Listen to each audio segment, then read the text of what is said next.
Good morning everybody. आज का topic है भागवत धर्म। और जैसा कि आप लोग जानते हैं भागवत धर्म को वैष्णव धर्म भी कहा जाता है। और कल मैंने इस पर चर्चा भी की थी और आज फिर वही भागवत धर्म जिसे वैष्णव धर्म कहा जाता है। तो राजस्थान के भरतपुर जिले से कमन नामक स्थान पर विष्णु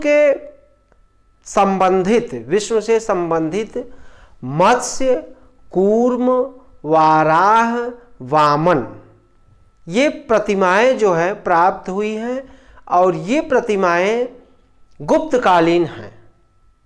यह प्रतिमाएं गुप्तकालीन हैं। और उसके बाद हम देखते हैं कि वेंगी के जो पूर्वी चालुक्य थे, इनका भी राज चिन्ह जो था वह गरुड़, वह क्या था? गरुड़ था। इनका राज चिन्ह गरुड़ था। फिर उसके बाद खलीमपुर दानपात्र, यहाँ से भी जो है, जो खलीमपुर दानपात्र है उसमें विष्णु की पूजा के लिए, खलीमपुर दानपात्र में विष्णु की पूजा के लिए ओम नमो भगवते वासुदेवाय, एक बार फिर से देख लें, ओम नमो भगवते वासुदेवाय शब्द लिखा गया है। किसमें लिखा गया है? खलीमपुर दानपात्र में विष्णु के लिए ओम नमो भगवते वासुदेवाय शब्द लिखा गया है। और अर्थात वो लोग जो है विष्णु की पूजा ओम नमो भगवते वासुदेवाय के माध्यम से करते थे। फिर जो है प्रतिहार वंश का राजा मिहिर भोज, और मिहिर भोज का ग्वालियर का जो अभिलेख है, ग्वालियर के अभिलेख में उसने अपने आप को वाराह का अवतार घोषित किया है। अपने आप को क्या बताया? वाराह। अपने आप को क्या बताया? वाराह का अवतार। और वाराह जैसे आप जानते हैं कि विष्णु का अवतार माना जाता है, और वाराह का मतलब सुअर से होता है।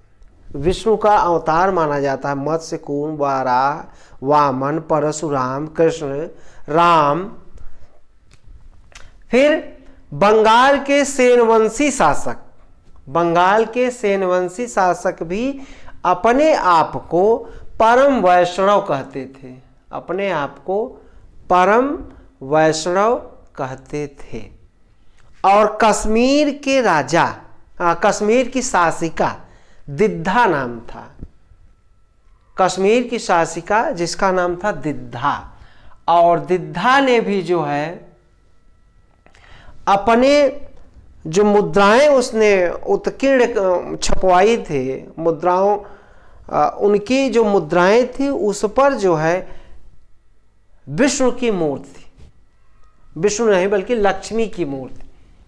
किसकी मूर्ति? लक्ष्मी की मूर्ति बना है। और लक्ष्मी जो थी वह विष्णु की पत्नी के रूप में माना जाता है। तो जो रानी दिद्धा थी, जिन्होंने उनकी मुद्राओं पर लक्ष्मी की मूर्ति बनी हुई है। और उसी तरीके चंद्रसेन शासक था, और उसकी भी मूर्ति पर, मुद्रा पर जो है लक्ष्मी की मूर्ति प्राप्त होती है। फिर क्षेमेंद्र, 11वीं सदी के एक लेखक हैं क्षेमेंद्र, और जिनकी पुस्तक का नाम है दशावतार चरित्र। और दशावतार चरित्र में भी विष्णु के 10 अवतारों की चर्चा है। विष्णु के 10 अवतारों की चर्चा है। और 11वीं शताब्दी में ही अलबरूनी जो है वह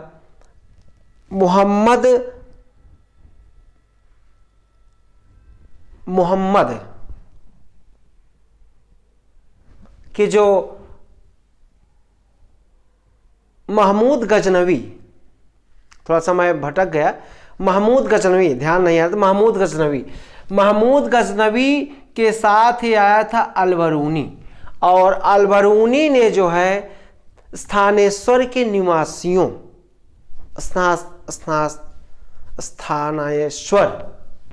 स्थानेश्वर के निवासियों को विष्णु का उपासक बताया है, विष्णु का उपासक बताया है। उसी तरीके राष्ट्रकूट राजा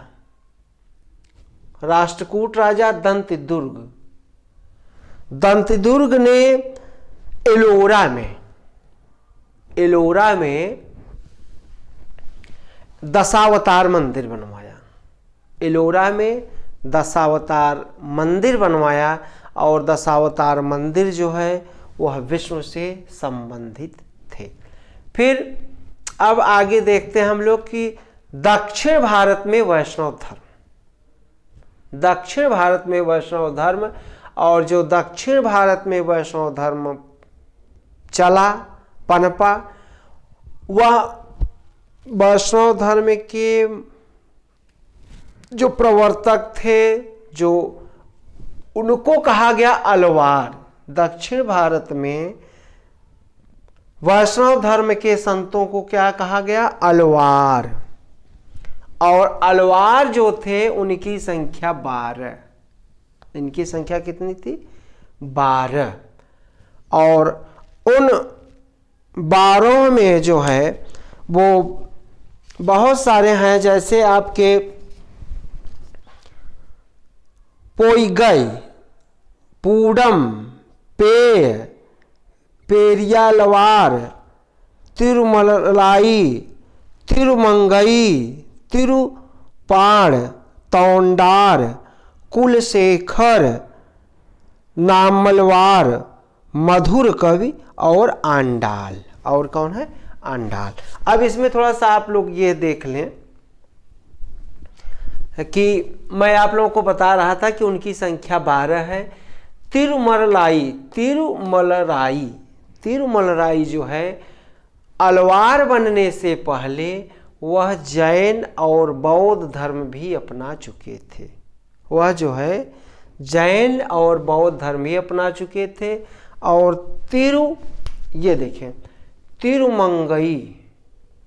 तिरुमंगई क्या थे?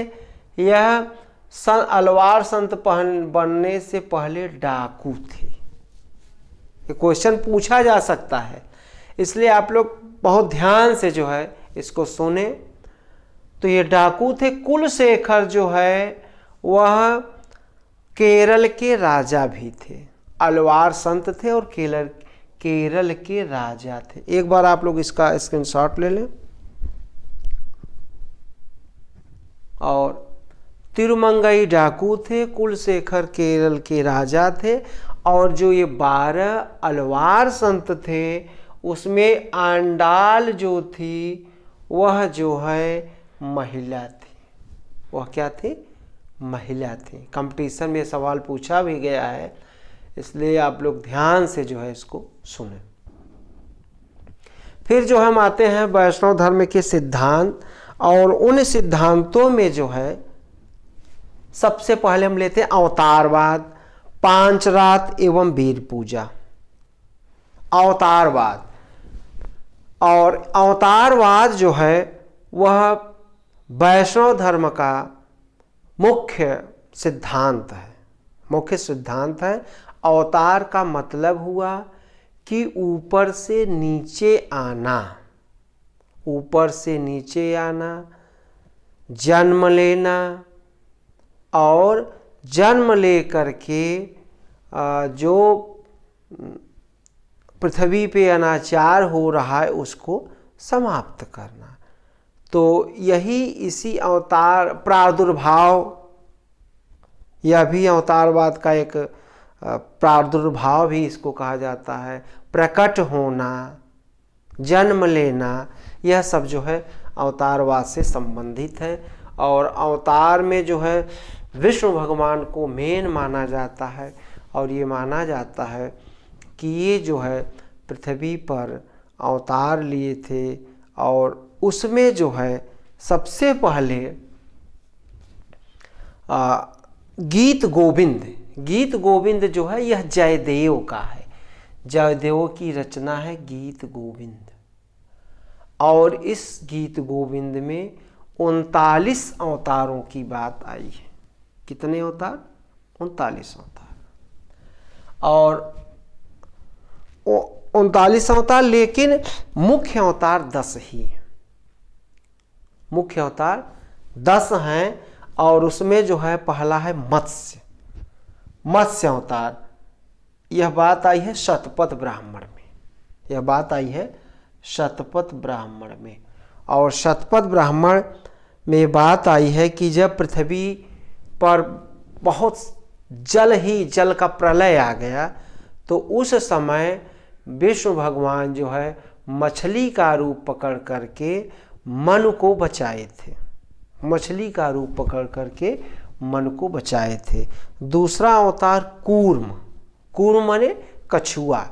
और कछुआ का अवतार जो है जब समुद्र मंथन हो रहा था, देवताओं और राक्षसों से मिल करके समुद्र का मंथन किया था, तो मंदिराचल पर्वत में जो है कछुए का रूप पकड़ के विष्णु भगवान उसके अंदर समाहित हो गए थे।